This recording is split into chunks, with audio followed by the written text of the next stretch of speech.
Hi, this is Josh with a quick review video of mock test number 1, as voted by students, the most challenging questions.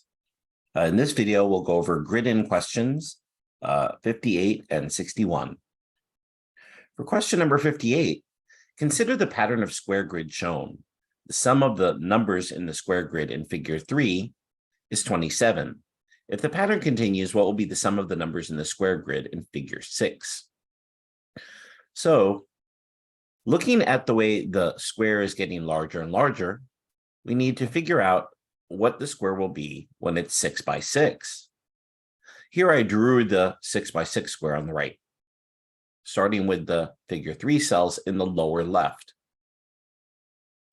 Notice that the numbers are growing if you go along any column from bottom to top or from left to right. So we can continue with the number pattern, going from 1 to 6, going from the bottom left to the top, or from left to right. For the other rows, we just start with whatever number is at the start of the row and add 1. So the second row from the bottom starts at 2, so it goes up to 7. The third row starts at 3 and goes up to 8. The fourth row starts at 4 and goes to 9. The fifth row starts at 5, so you write it up to 10. And the sixth row starts at 6, and you go up by 1s to 11. That's the completed figure 6. Next, we have to figure out a way to add the numbers all up together, all 36 numbers placed in the grid. Notice that it's easier to add them up if we pair them off in a way so that the sums are equal. So I wrote down a list on the left side, a clever way of adding it up fast. You could add 1 plus 11 and cross off those two cells because that adds up to 12. You could also add 2 plus 10 because that also adds up to 12. And there are 2 pairs like that. You can also add the 3 3s to the 3 9s and get 3 more 12s. You can add the 4 4s to the 4 8s and you get 4 more 12s. You can add the 5 5s to the 5 7s. And then you can add 3 6s to the other 3 6s. If you do that and count the number of 12s that you'll have, you'll see that there are 18 12s because that's half of 36. In other words, each sum is 12 and there are 18 pairs of numbers.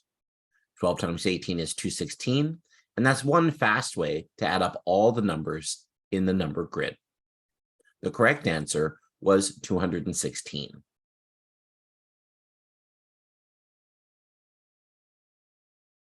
For question 61, it was a review of angle relationships. Here it says lines A, B, and CD intersect at point E.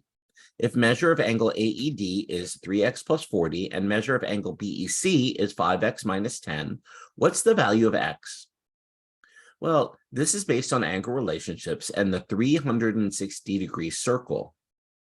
By definition, using the diameter, a straight line divides a circle into 180 degrees above and below. So a line is defined as 180 degrees.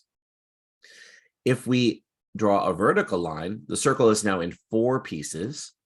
90 plus 90 plus 90 plus 90 is also 360, but that defines the right angle or square corner angle. What we're going to use from our lessons in angle relationships is the rule of vertical angles, which states that any 2 lines that cross, the angles opposite are equal.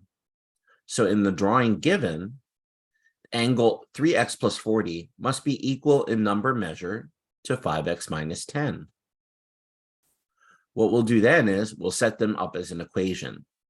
In space AED, we have 3x plus 40, which equals the measure of angle BEC, 5x minus 10. Add 10 to both sides. 3x plus 50 equals 5x. Then subtract 3x from both sides.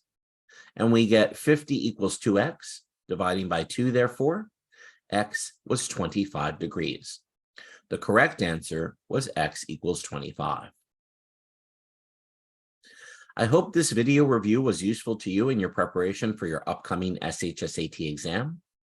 Thank you for watching my video.